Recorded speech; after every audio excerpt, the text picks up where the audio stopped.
Plum, plum, plum, plum, plums, raisins, plums, bell pepper, the sweet one, sweet bell pepper, like yellow ones. The colors that come to mind are a violet, red, warm, on the warm side.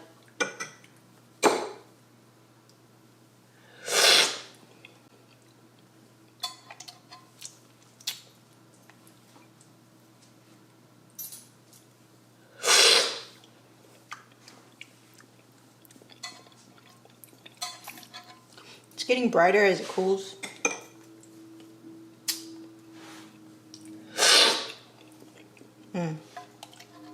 It's tasting really good. Tastes good.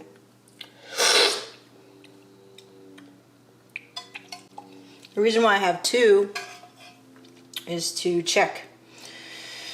Professionally, they'll have, I think, maybe 3 from a batch, 3 to 5 from a batch, and see if there's any defects in there, and make sure that the whole batch is consistent. I just did 2 because I feel like I don't need 3 or 5.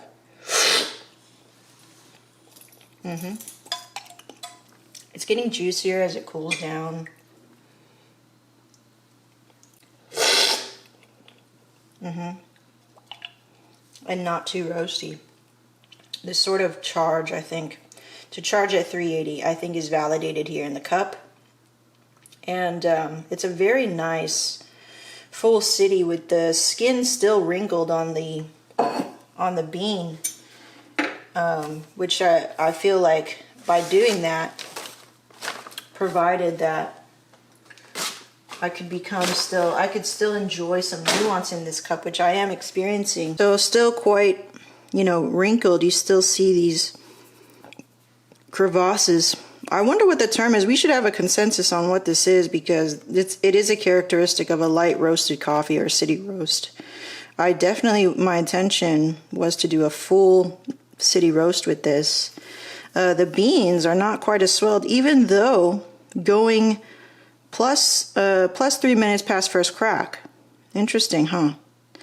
I think the density of this bean is, how it's acting is quite dense. So how I would treat this, I think, moving forward is still keep working on this profile, and maybe even charging. I'm not completely sold that 380 isn't a good charge, but I think I do want to do something 400 just for myself, so I can see the comparison between a 400 charge and this 300 charge. We're going to get into it a little bit, where we analyze the roast curve of this as we continue to develop this profile. To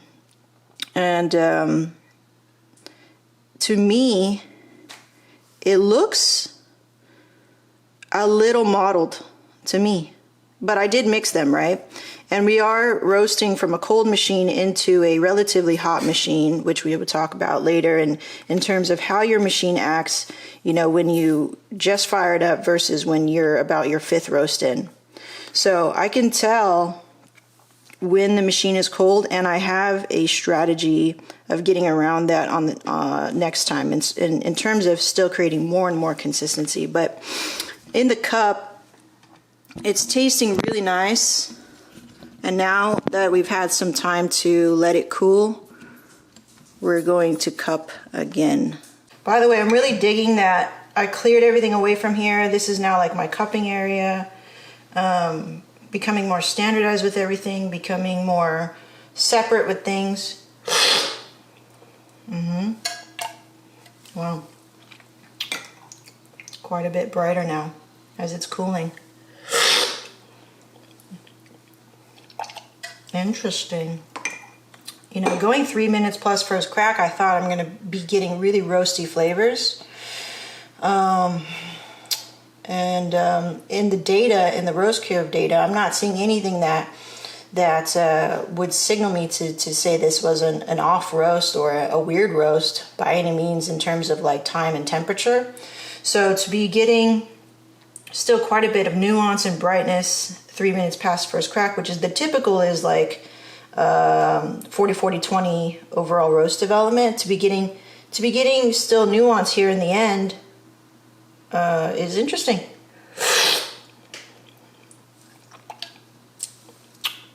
Yep, the fruit's coming through more, and for me it is plums.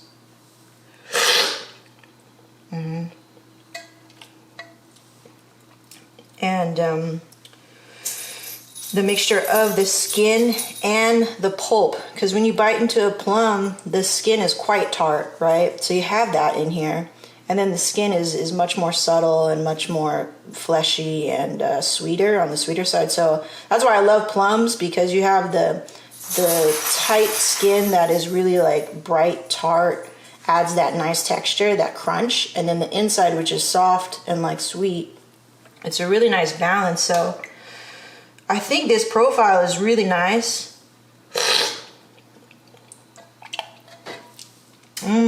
Okay, you know, I'm really curious to test this as an espresso. And it's definitely a full city. It's a full city. It's not a full city plus. So in terms of it within the scale of being full city, it's definitely like the beginnings of the full city in that area.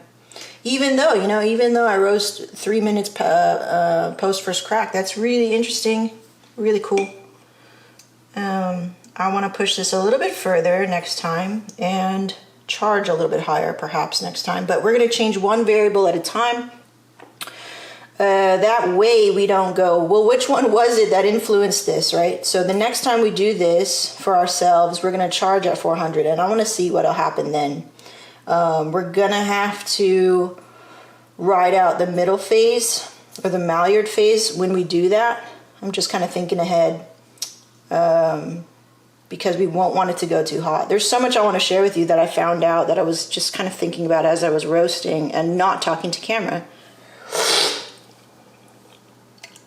Generally very good. I think it's very drinkable, a very friendly coffee.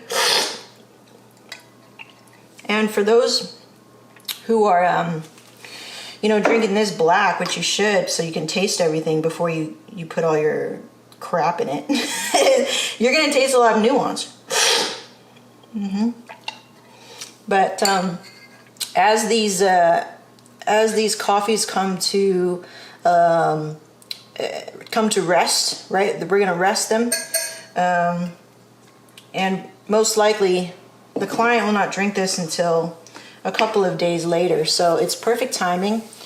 It's made to order, which is what I plan to do for most orders, right?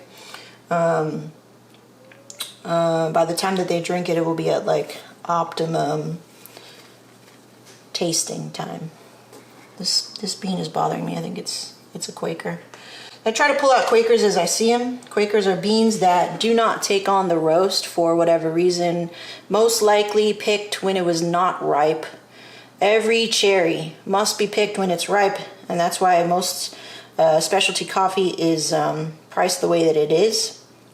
And they have to pick them ripe, red, by hand. And if it's too ripe, if it's underripe or it's overripe, you get some beans that don't take on the roast process as consistently as the others. So there we go, we cupped it. I got my notes down in video, so I will place that on the new design for these cups. Oops, this is my thing. I'm really kind of amazed that we're getting still so much nuance in the full city, which is cool. Very cool. All right, let's go bag these bad boys and get them ready for the client.